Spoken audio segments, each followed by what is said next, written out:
Imagine you are standing in ancient Rome. It is early morning. The streets are already beginning to fill. A baker is opening his shop. A cart rattles over the stones. Someone is shouting from a doorway. You can smell bread. You can smell smoke. You can smell animals.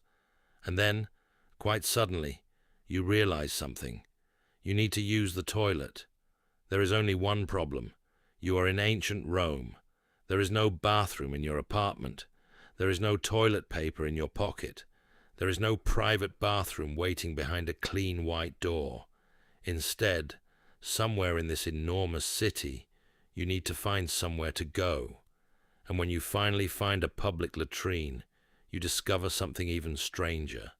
There are no private stalls, no doors, no little rooms where you can quietly disappear. Instead, there is a long stone bench. There are holes cut into it, and other people are already sitting there. They are talking. They are laughing. They are discussing business. And they are doing something that modern people usually prefer to do, completely alone. Using the toilet. Tonight, we're going to step into that world.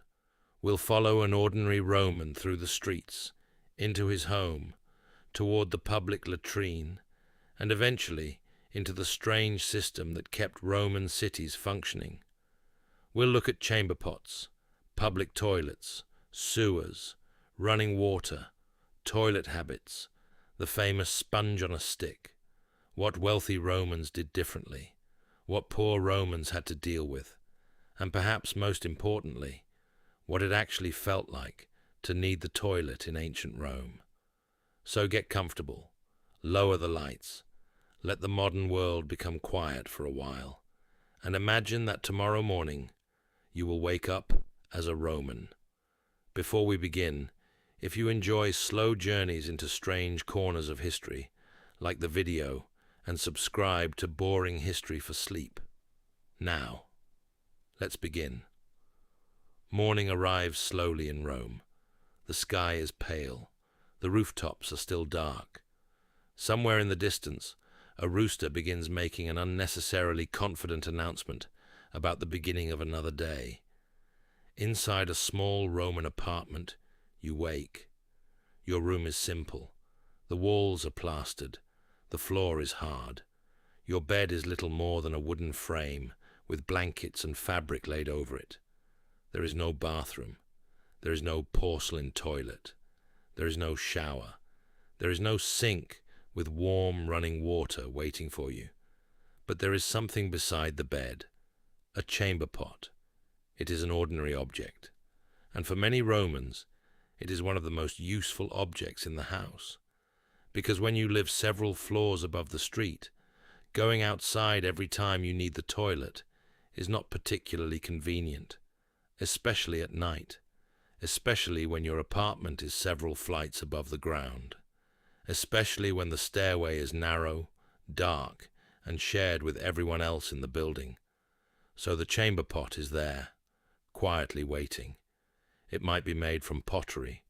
A wealthier household could have a better quality vessel. A poorer household might use something much simpler.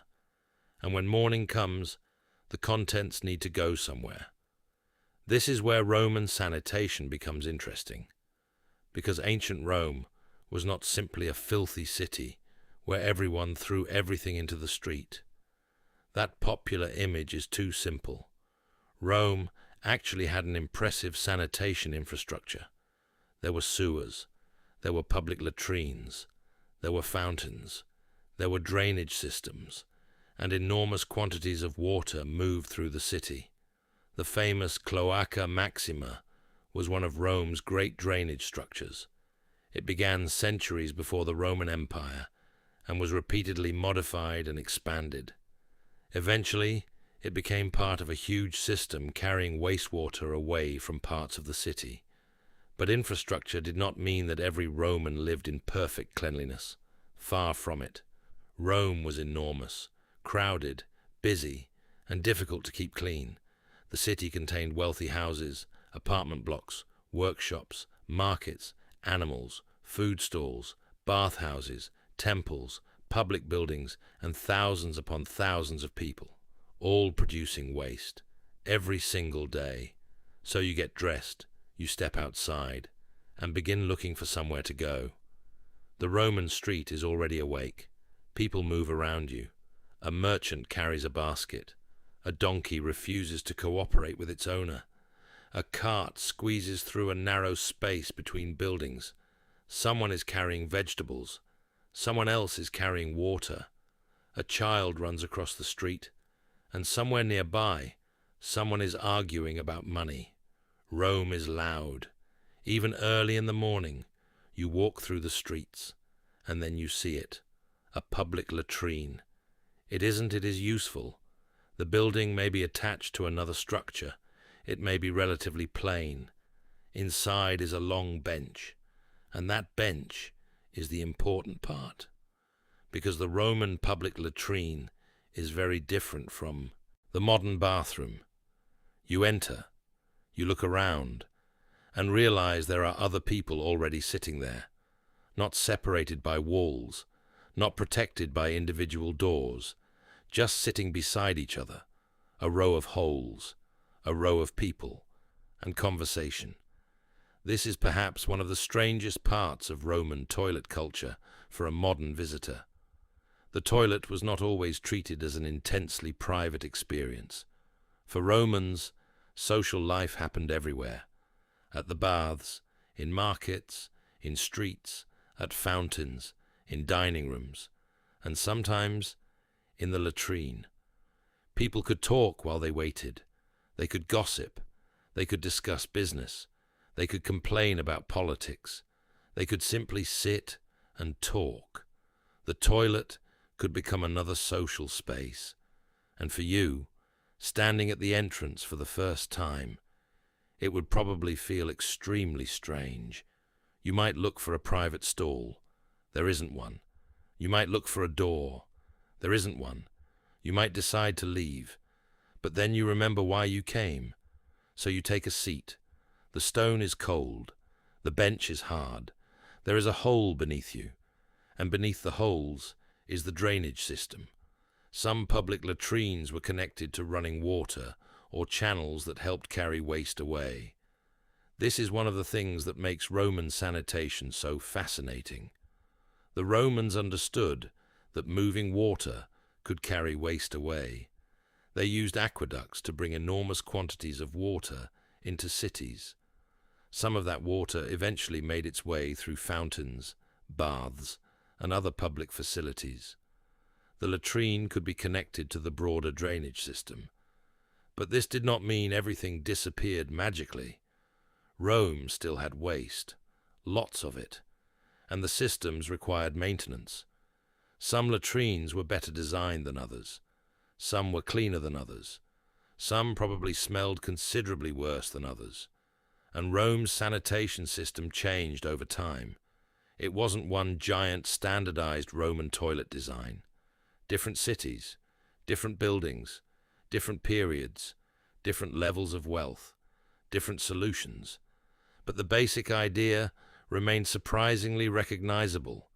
You sit, you do what you came to do, and then you need to clean yourself.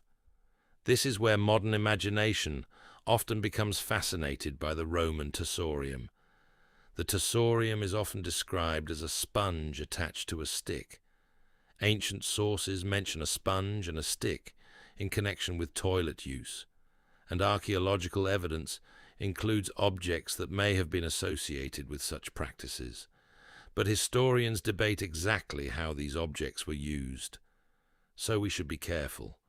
The famous image of 30 Romans sharing one sponge is much more certain as an internet story than as a simple historical fact. Still, the Romans certainly did not have toilet paper. So what did people use? The answer varied. Water could be used, cloth could be used, and other materials may have been used depending on circumstance and availability. The exact details are not always clear. What is clear is that the modern role of soft paper was nowhere in sight.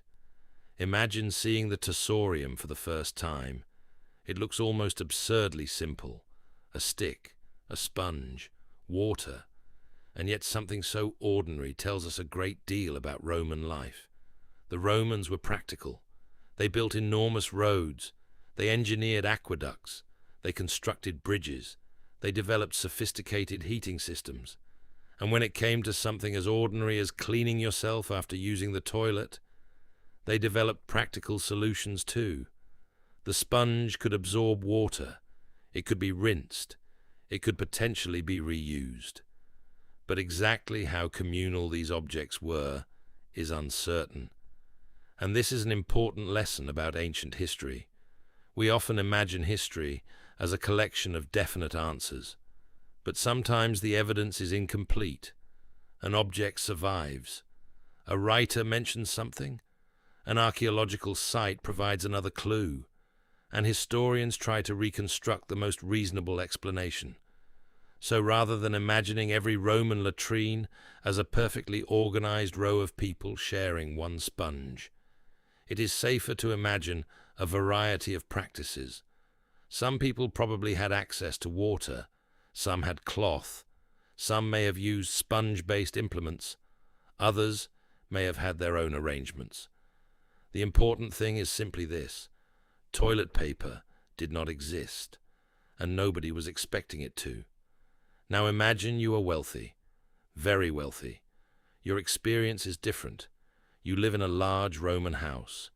Perhaps your home has a courtyard, fountains, gardens, servants, storage rooms, private spaces, and perhaps a private latrine. Private toilets existed in Roman homes. They were not necessarily luxurious by modern standards, but privacy itself was a luxury. A wealthy Roman could have access to sanitation facilities within the household. A servant could assist with household cleaning. Water could be brought in. Waste could be managed. The wealthy had options. The poor had fewer. And this difference appears throughout Roman life. Food, housing, clothing, bathing, medical care, and toilets. For the wealthy, sanitation could be incorporated into the home. For many ordinary Romans living in crowded apartment buildings, things were more complicated. The higher you lived, the less convenient everything became. Imagine living on the 4th floor. You wake in the middle of the night. You need to go. The chamber pot is nearby. Perhaps that solves the immediate problem, but eventually someone needs to empty it, and somehow the waste needs to leave the building. This was part of everyday urban life, not glamorous, not heroic, but necessary. Now let's enter one of Rome's crowded apartment buildings, the insula. These buildings could rise several stories. The lower levels were generally more desirable. The upper floors could be cramped and uncomfortable. And as you climb higher, life becomes less convenient. There may be fewer facilities, more people sharing limited space, more noise, more heat in summer, more cold in winter, and fewer comforts. You enter a small apartment. There is a family, perhaps several people sleeping in the same room. There is a small cooking area, storage containers, a bed, a few possessions, and somewhere, a chamber pot. You begin to understand something. For ordinary Romans, sanitation was not an abstract public health issue. It was part of everyday logistics. Where do you go? Where do you wash? Where does the waste go? Where does the water come from? Who carries it? Who cleans it? Who pays for it?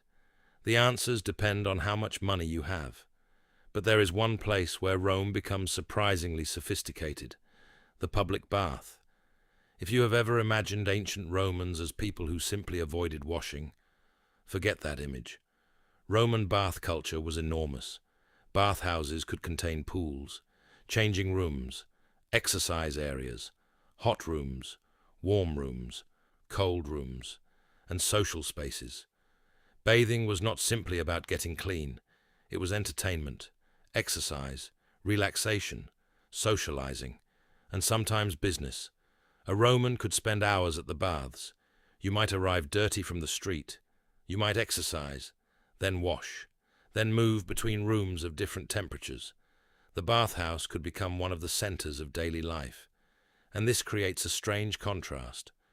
Romans could be remarkably sophisticated about bathing, while living in a city where streets could still be filthy, because cleanliness was not distributed evenly. The wealthy had better access, the poor relied more heavily on public facilities, and the city itself was constantly struggling with the sheer amount of waste produced by its population. Now, imagine the city from above. Rome stretches across hills. Buildings crowd the landscape. Thousands of homes, workshops, markets, bathhouses, temples, restaurants, animals, people. Every day, enormous amounts of waste are produced. So where does it go? Some waste enters drainage systems. Some is collected. Some is transported. Some is dumped. Some is reused. And some ends up exactly where you would rather it didn't. The sewer system could carry wastewater away. But sewers were not simply modern underground pipes. They were engineering structures with different purposes. Some channels carried stormwater. Some carried wastewater. Some areas had better drainage than others. And not every building was connected. There was no single perfect Roman sanitation network covering every citizen equally. Instead, Rome had layers of systems: public, private, local, municipal, and informal. This is why the city could simultaneously possess incredible engineering and terrible sanitation problems. Both things were true. Part 9. The street. Now return to the street. It is afternoon. Rome is busy. A food seller shouts. A horse moves through the crowd. A dog searches for scraps. A child runs between adults. A merchant argues with a customer. And beneath all of this, waste is moving through the city. The Romans had drains. They had sewers. They had rules. They had public facilities. But keeping a city of this size clean was an enormous task. Imagine modern Rome without garbage trucks, without modern plumbing, without chemical disinfectants, without toilet paper, without modern sewage treatment. Now imagine millions of daily activities taking place around you: cooking, eating, bathing, animals, markets, human waste, rain, mud, smoke, and thousands of people walking through the same streets. The city would never be perfectly clean. It couldn't be. And that is why sanitation workers mattered. Someone had to maintain the system. Someone had to clean. Someone had to transport waste. Someone had to deal with the unpleasant jobs that everyone else preferred not to think about. Ancient cities depended on invisible labor, just like modern cities do. Part 10. The public toilet as a social space. Return once again to the latrine. You are sitting beside strangers. At first, you remain silent. Then the man beside you starts talking. He complains about the price of grain. Another man joins the conversation. Someone laughs. Someone tells a story. Someone is discussing a politician. Someone else is simply trying to finish and leave. And suddenly, the latrine doesn't feel quite as strange, because people are remarkably adaptable. What seems shocking to you is normal to them. They grew up with it. They have never known another system. They have never used a modern toilet. They have never seen a roll of toilet paper. They have never experienced the privacy of a modern bathroom, so they don't miss it. This is one of the most interesting things about history. People rarely complain about the absence of things they have never experienced. A Roman does not sit there thinking, "I wish someone would invent indoor plumbing," because indoor plumbing is not part of his world. He simply lives within the world he has inherited. Part 11. When nature calls at night. Now imagine it is night time. The streets are darker. The shops are closed. The crowds have disappeared. You wake up. You need the toilet. You look at the chamber pot. Fortunately, it is right beside you. This is one reason chamber pots were so useful. You don't need to leave the apartment. You don't need to walk down dark stairways. You don't need to search for a public latrine. You can solve the problem where you are. But someone still has to empty it. And that part of the process was not pleasant. Household waste had to be managed. In crowded buildings, Poor waste management could create unpleasant smells and other problems. The Romans knew that waste needed to be removed.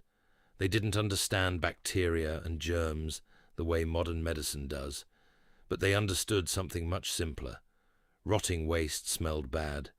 Dirty water was unpleasant. Crowded environments could become unhealthy.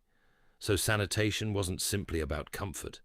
It was about making the city function. Part 12. What about women? Now consider the experience of Roman women. Their access to toilets depended heavily on social status, location, and circumstances. A wealthy woman might have access to private household facilities. Others relied on chamber pots or public facilities. Women could also use public baths, although bathing arrangements and customs varied by time and place. And this reminds us that ancient Rome wasn't one single society. Rome existed for centuries. Practices changed, laws changed, buildings changed, customs changed. What was normal in the first century might not have been identical to what was normal several centuries later. So when we say Romans did this, we should always be careful. There were differences between rich and poor, men and women, city and countryside, different provinces, different centuries. History is rarely one clean picture. It is thousands of overlapping lives. Part 13. The reality of Roman comfort. The Roman world was often surprisingly comfortable if you were wealthy. You might have heated floors, running water, servants, private gardens, good food, a private latrine, and access to some of the most impressive public buildings in the ancient world. But if you were poor, your experience could be completely different. Your apartment could be cramped.